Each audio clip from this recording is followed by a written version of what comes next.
I want you to broach to me a scheme that interests me, that captivates my imagination, looking for niches, special areas, areas where you have an advantage, where perhaps others aren't already in there. So I'm Oliver from Heath Crawford, and I am here to pitch to you a premium style.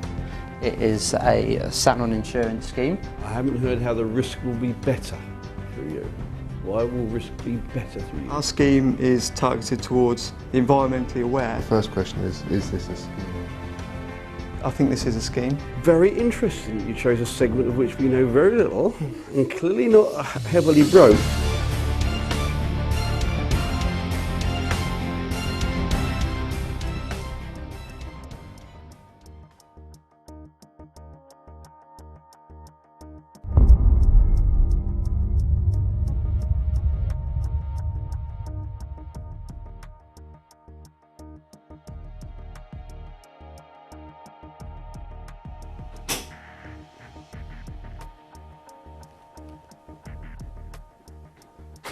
Hello Holly, nice to see you. Your task is to try to sell me a scheme that Allianz will be prepared to write and underwrite and for Lucas Betts to look after. Yes, so my scheme today is a mobility retailer scheme, and basically I've used sort of the projected demographic change that we're going to face shortly and sort of use that as a tool to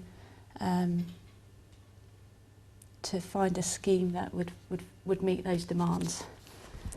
It's important that we capture this fast-growing sector by putting in place a product that addresses the shortcomings of many standard shop package policies which are currently offered to mobility aid retailers. The problem with standard shop package policies is that they do not meet the unique risks faced by mobility retailers.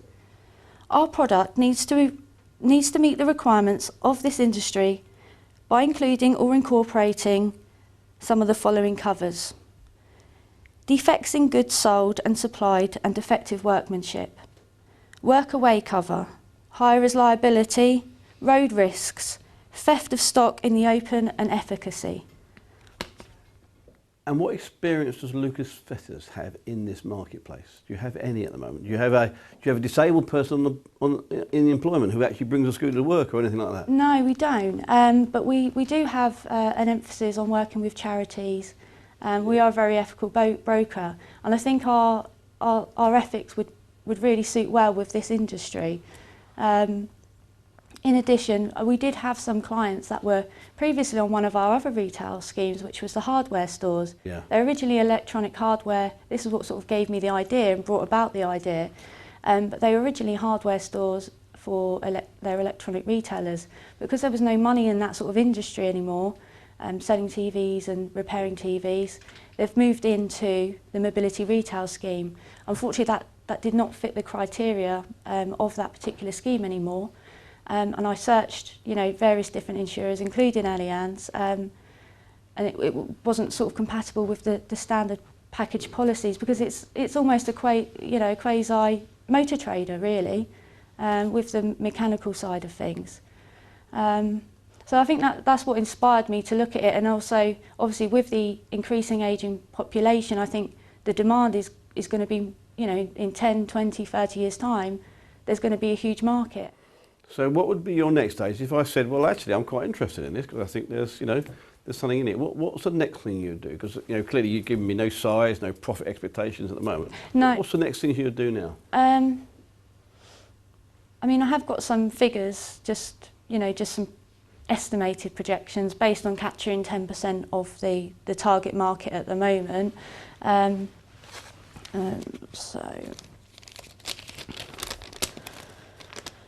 So I'm basing it on the fact that we've got 3,000 individual retailers at an average premium of £1,000. If we just capture 10% of that target market in the first year, that brings in a GWP of 300,000.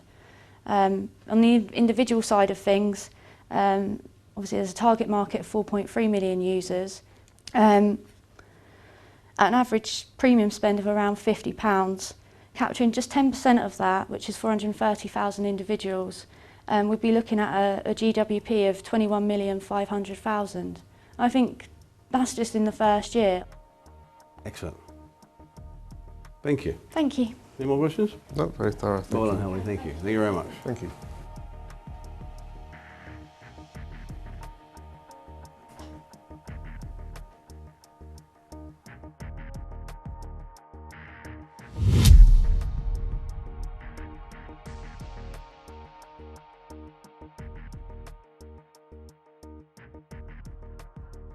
So the target market on this really is going to be anyone from a one-man band up to full commercial combined. Okay, so the key elements that I'm looking to put into this are the public and products liability cover, the efficacy cover as well, which goes along with that, and then the professional indemnity cover as well, and the financial loss aspect in that. Reason I'm putting the professional indemnity and financial loss is because depending on what the company gets involved with.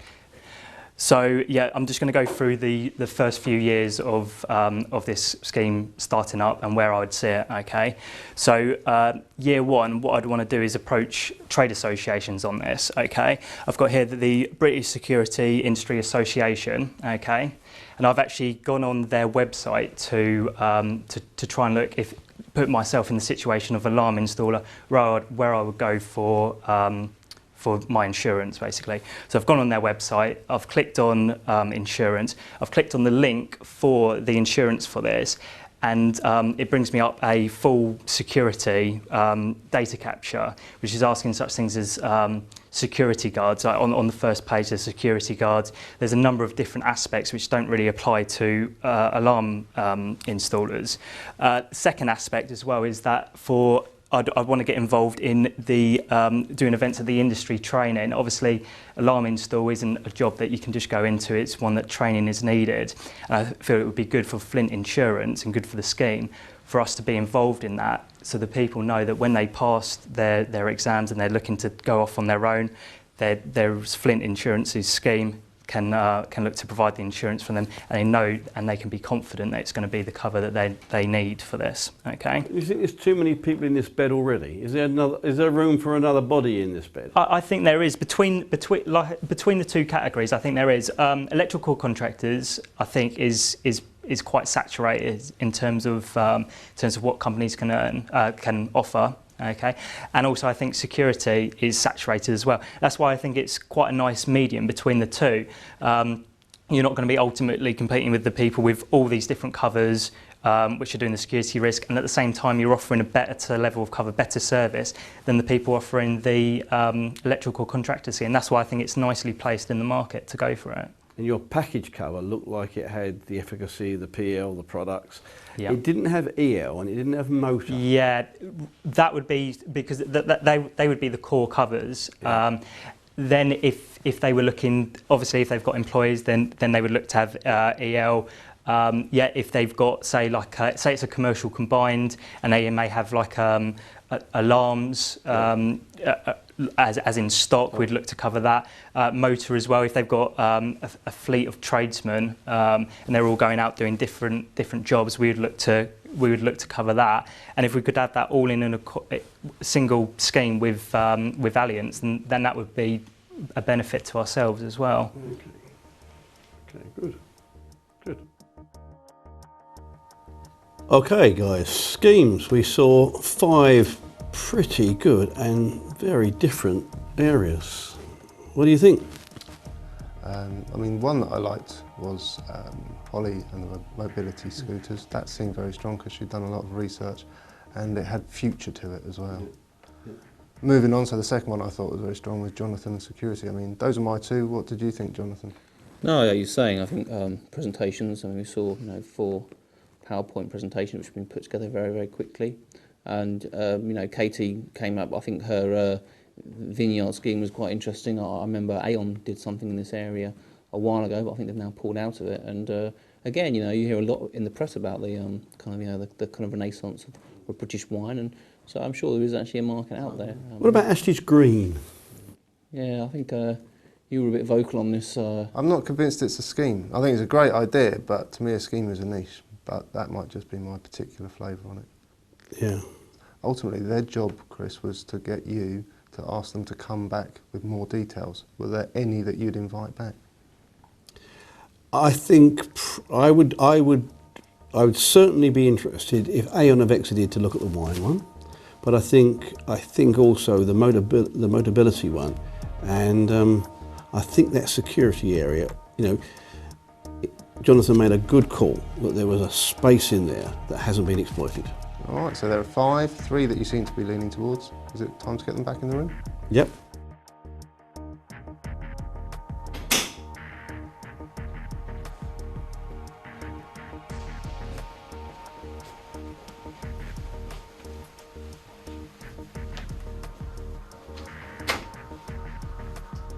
Welcome back, finalists. The task I set you was to excite me with schemes where you could, use your creative and original juices to find a niche, find an area. And we think you've found 5 very good areas. All different, all very interesting, all very capable of exploitation. Even the green one, actually, we thought will actually have some legs for us. But we felt that the two ideas came towards the top. So in this category, we're actually going to have 2 winners. And our winners for the schemes are Holly for your Motability and Jonathan for the security. So congratulations.